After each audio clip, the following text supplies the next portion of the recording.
बिस्मिल्लाहिर्रहमानिर्रहीम। अस्सलाम वालेकुम स्टूडेंट्स। आज हम बायोलॉजी के एक important topic central nervous system को डिस्कस करेंगे।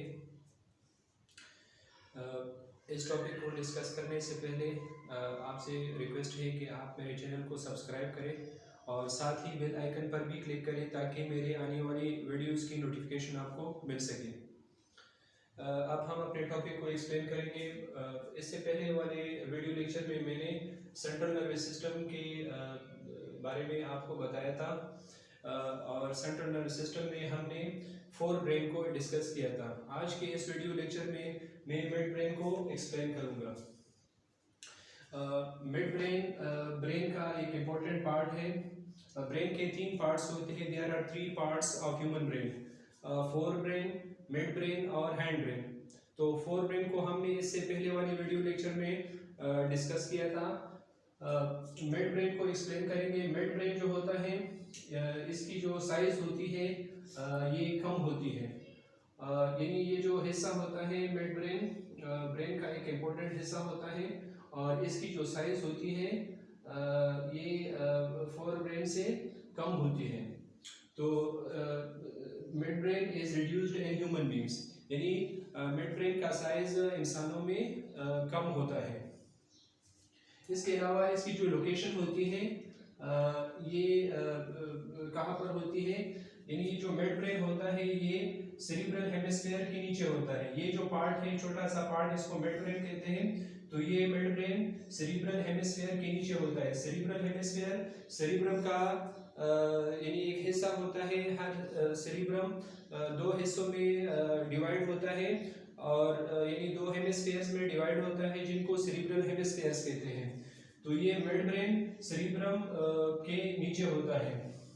इसके अलावा इसके जो फंक्शंस होते हैं वो ये होते हैं कि it controls reflex movement of I and hearing reflexes, यानी ये जो मिड ब्रेन होता है ये हमारे आंखों और जो कानों के रिफ्लेक्स एक्शंस होते हैं उनको कंट्रोल करते हैं। रिफ्लेक्स एक्शंस वो एक्शंस होते हैं या वो काम होते हैं जो इनवॉलेंट्री होते हैं और वो यानी सडन होते हैं, बहुत तेज़ी के साथ होते हैं और उसमें हमारी ब्रेन की इन्वॉल्वमेंट नहीं होती। तो ये जो मिड ब्रेन होता है, मिड ब्रेन का ये फंक्शन होता है कि ये आई और हियरिंग रिफ्लेक्सेस को कंट्रोल करते हैं। इसके अलावा ये जो मिड ब्रेन होता है ये फोर ब्रेन और हैंड ब्रेन को आपस में कनेक्ट करते हैं। ये जो ऊपर वाला दिमाग होता है इसको फोर ब्रेन कहते हैं और ये जो नीचे वाला दिमाग होता है जिसमें सेरिबेलम, पोन्स और मेडुला ऑब्लांगेटा आते हैं इसको हम हैंड ब्रेन कहते हैं। और ये मिड ब्रेन इस फोर ब्रेन और हैंड ब्रेन के दरमियान में होता है। तो इस मिड ब्रेन का ये काम होता है कि ये इस हैंड ब्रेन और फोर ब्रेन को आपस में कनेक्ट करती है। तो ये इसके फंक्शंस हैं, यानी it controls the reflex movement of I and hearing reflexes. Mid brain I और जो हियरिंग रिफ्लेक्सेस होते हैं उनको कंट्रोल करते हैं और फोर ब्रेन और हैंड ब्रेन को भी आपस में कनेक्ट करते हैं। फिर जो थर्ड पार्ट है ब्रेन का उसको हम हैंड ब्रेन कहते हैं। हैंड ब्रेन ये हिस्सा जो होता है जिसमें सेरिबेलम आता है, पोन्स आता है और मेडुला ऑब्लांगेटा आता है, इन तीनों को कलेक्टिवली हैंड ब्रेन कहते हैं। तो हैंड ब्रेन को तीन हिस्सों में डिवाइड किया गया है, सेरिबेलम, पोन्स और मेडुला ऑब्लांगेटा। सेरिबेलम ये जो हिस्सा होता है इसको हम सेरिबेलम कहते हैं। इसके क्या फंक्शंस होते हैं, ये हमारे बॉडी के बैलेंस को कंट्रोल करते हैं। यानी जब हम चलते हैं तो हम एक बैलेंस में चलते हैं। जब हम टेबल से एक बुक उठाते हैं तो उसको भी ये कंट्रोल करता है। इसके अलावा जब हम अपने फुट को टच करते हैं तो विदाउट मिस्टेक हम प्रॉपरली अपने हाथों की मदद से फुट को यानी अपनी फीट को या फुट को टच करते हैं तो ये भी हेल्दी सेरिबेलम की मदद से होता है। तो सेरिबेलम हमारे बॉडी के बैलेंस को कंट्रोल करता है। इसके अलावा ये वॉलेंट्री मूवमेंट्स को भी कंट्रोल करते हैं। वॉलेंट्री मूवमेंट्स वो हरकत होते हैं जो जिसको करने के लिए हमारा ब्रेन यानी इन्वॉल्व होता है। तो जिस तरह हम अपने हाथों को हिलाते हैं या चलते फिरते हैं, तो ये सारे वॉलेंट्री मूवमेंट्स है, या हम कुछ लिखते हैं या खाना खाते हैं, ये वॉलेंट्री मूवमेंट्स हैं।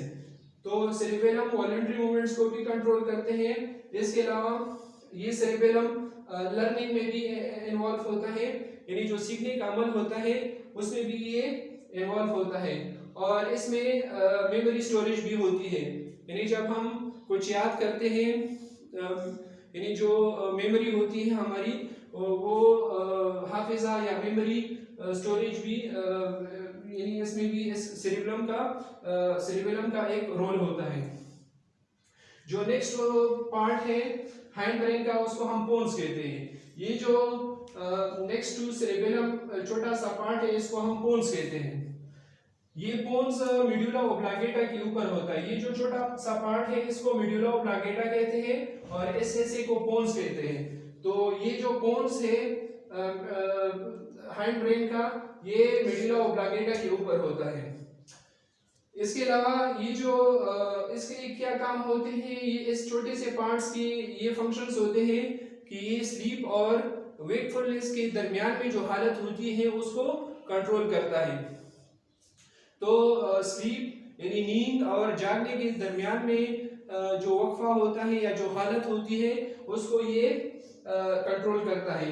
इसके अलावा ये ब्रीथिंग के रेट और पैटर्न को भी कंट्रोल करता है, यानी ब्रीथिंग का जो स्पीड होता है, रेट होता है, और जो पैटर्न होता है यानी जो लेंथ और शॉर्टनेस होती है उसको भी ये कंट्रोल करता है। नेक्स्ट जो इम्पोर्टेंट पार्ट है हाइंड ब्रेन का, उसको हम मेडुला ओब्लांगेटा कहते हैं। मेडुला ओब्लांगेटा ये जो हिस्सा होता है इसको हम मेडुला ओब्लांगेटा कहते हैं, और ये भी इम्पोर्टेंट पार्ट है हाइंड ब्रेन का, और ये ऑटोमेटिक फंक्शंस को कंट्रोल करता है। यानी हमारी बॉडी के अंदर बहुत से फंक्शंस ऐसे होते हैं जो ऑटोमेटिक होते हैं, यानी जिनको करने के लिए यानी हम सोचते नहीं है, वो खुद ब खुद परफॉर्म होते हैं।